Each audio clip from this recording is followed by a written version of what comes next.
Good morning, happy Friday, and welcome to the virtual CISO Moments Infosec wrap-up for Friday, June 16th, 2023. We begin today from Fox News. The U.S. Cybersecurity and Infrastructure Security Agency, CISA, is working to determine the origin of the attack of what may have been stolen. Officials say the attack exploited a weakness with the Move IT application, which we have talked about extensively on this podcast. Quote from Jen Easterly, CISA director, says it is a software that federal agencies and companies across the world use. We put out an advisory about this last week, and we are responding to it. Good to respond to your own advisories, I guess. Quote continues, right now we're focused specifically on those federal agencies that may be impacted, and we're working hand in hand with them to be able to mitigate the risk. We understand that there are businesses, though, around the world. It's another ransomware actor known as Clop ransomware, and they're basically taking data and looking to extort it, Easterly added. Now, she said she did not specify, rather, which U.S. government agencies have been impacted by the attack. Now, this incident comes months after President Biden's administration rolled out the new national cybersecurity strategy that aims to protect the nation's critical infrastructure from, quote, borderless cyber threats. Have you heard about this new self-checkout scam? It's not really information security or cybersecurity related, but it is fraud related, and I thought it would be a good thing to share on the podcast. This is from station KNUE. According to their post, this is pretty much what happened with the scam. So this person posted an incident, this is on the post, that their friend, quote, had gone to the Walmart at 2978 and Woodlands Parkway in Spring, Texas, and used one of the self-checkout kiosks.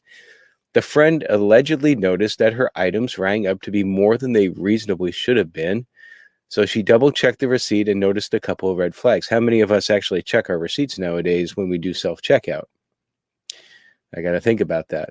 Anyway, what were the red flags that alerted her that there might be something going on here? Well, one of the things that they noticed was an unknown charge for $20 on the receipt. This is right at the top. The article has a picture of it circled, and the item description simply says debit load. There was also reportedly right above that a $4.94 charge for, quote, Visa. Concerned, understandably so, the woman went to ask customer service about it, and according to the post, the Walmart employees told her this is a new scam going around. Check it out. Here's how it works. Someone will begin the process of purchasing a prepaid Visa card and then leave the kiosk without completing the transaction.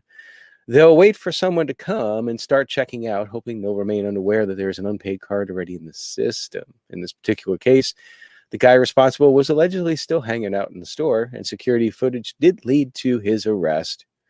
Bottom line, double check to make sure there aren't already items in the system before you check out. So check those receipts. It's a very important thing to do. I have to admit that I don't always do it myself. So, lesson learned. And we'll continue after a brief word from our sponsor. vCISO Services is a small, specialized, veteran-owned information security firm with a calling, founded on Christian values and focused on the needs of small and mid-sized businesses. Our passion is to help small and mid-sized businesses gain a fighting chance in an increasingly hostile cybersecurity threat environment by providing executive part-time virtual CISO services, information security risk management services, and CISO advisory services. Check them out at vcisoservices.com. All right. One of the best times of the year is when the Verizon Data Breach Investigations Report is released, otherwise known as the DBIR. Now, the 2023 DBIR examined 16,312 incidents, of which 5,199 were confirmed data breaches taking place between the beginning of November 2021 and the end of October 2022. This is the 16th annual report issued by the Verizon Threat Research Advisory Center, or VTRAC, which is a group inside Verizon that helps teams, quote, mitigate cyber threats from their networks, applications, and devices. Now, this report release also marks the 20th anniversary of the center's creation, making them industry leaders in this area of research. This report has become one of the most anticipated reports, I can vouch for that, as it helps organizations to understand what threats they are facing and how to best prepare for those eventualities. Now, this particular threat report is the link is in the show notes if you want to go check out the article as well, too. I apologize, I didn't write down where I actually sourced this from, but the link is in the show notes. The top stats from the 2023 report, though, very interesting in that summary. Number one, system intrusion, complex attacks that leverage malware and or hacking to achieve their objectives, including deploying ransomware. Number two, basic web application attacks that are against a web application and after the initial compromise, they do not have a large number of additional actions. It is the get in, get the data, and get out pattern. And then number three, tried and true, trusted social engineering, the psychological compromise of a person that alters their behavior into taking an action or breaching confidentiality. Check out the report and the summary. The link is in the show notes. From IT Security Guru, a recent study from Lookout Incorporated has released new findings that showcase the rise of data breaches in the financial services industry. Interesting stuff. The report found that 70% of IT leaders surveyed via the Gartner peer community reported a significant increase in data breaches compared to previous years. As the new working landscape continues to evolve at a rapid pace, financial institutions are required to adapt swiftly in order to protect their valuable data.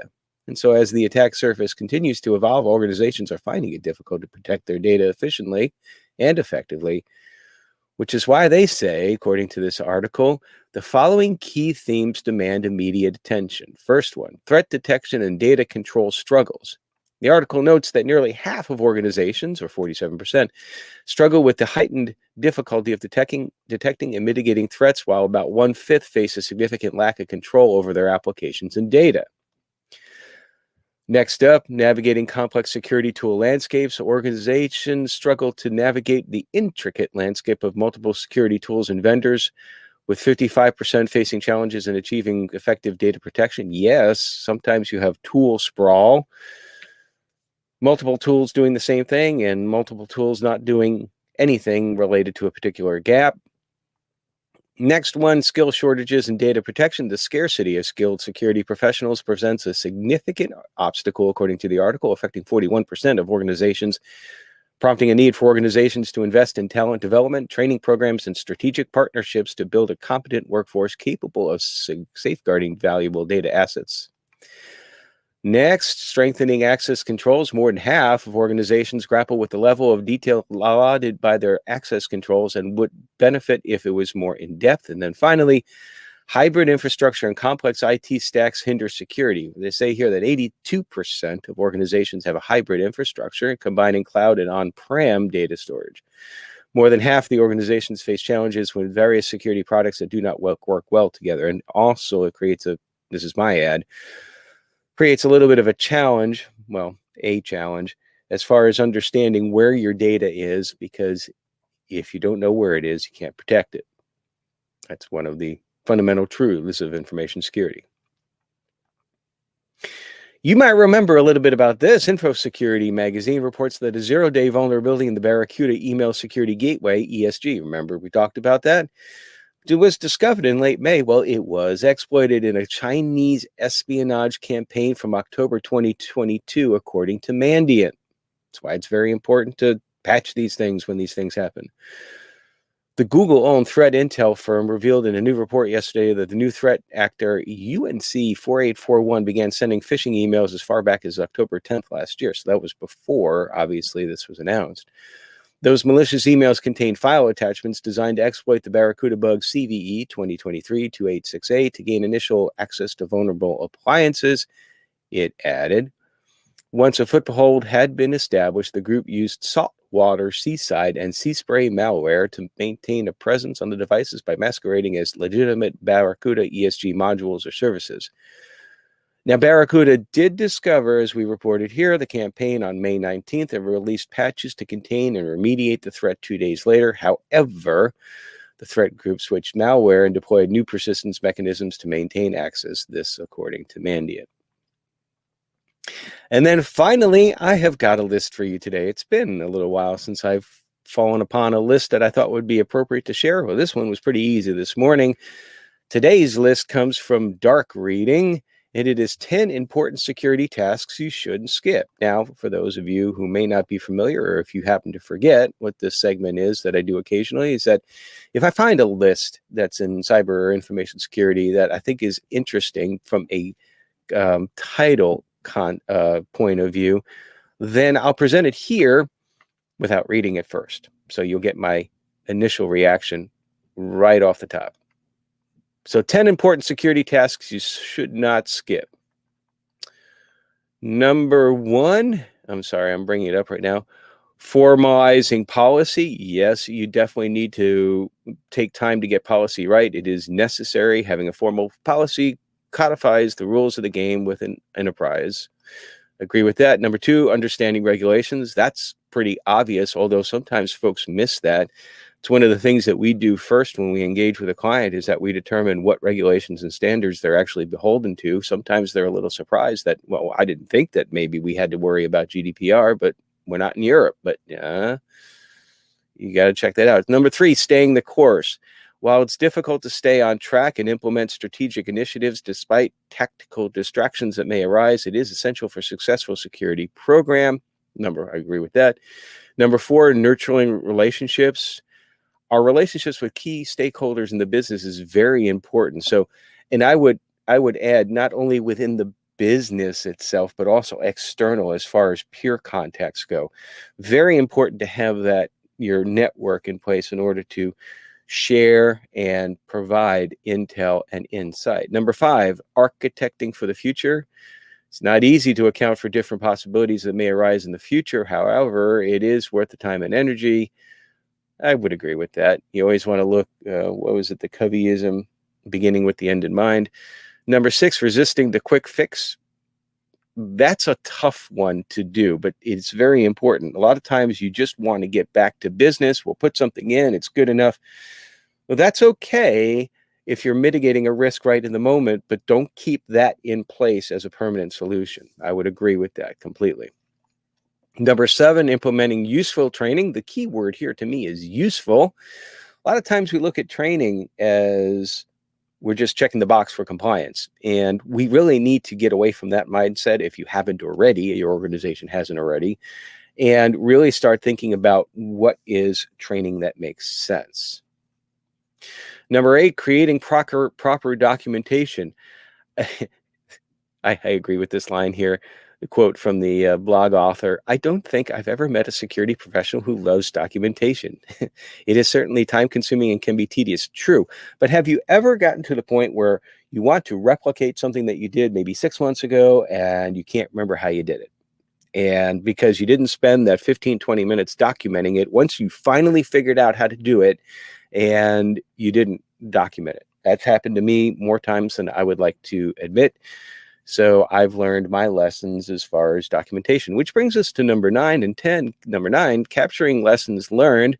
So anytime that there is an incident or some other thing, it's always good to capture what you learned, because mistakes are okay. Incidents, I wouldn't say, are necessarily okay, but so long as you can learn from them, then the idea is that you won't replicate them in the future. And that's where number 10 comes into play, applying lessons learned. So the article says it may be difficult to comb through lessons learned and figure out how to apply them to improving the state of security. They say it's worth time and money. However, it is a way to directly mitigate risks. I would agree with that as well, too. So, interesting list from Dark Reading to end the day today. That is it for today. I hope that you all have a wonderful day and a wonderful weekend, because today is Friday. And I'll look forward to seeing you again on Monday with the Quick Strike. Until then, stay secure.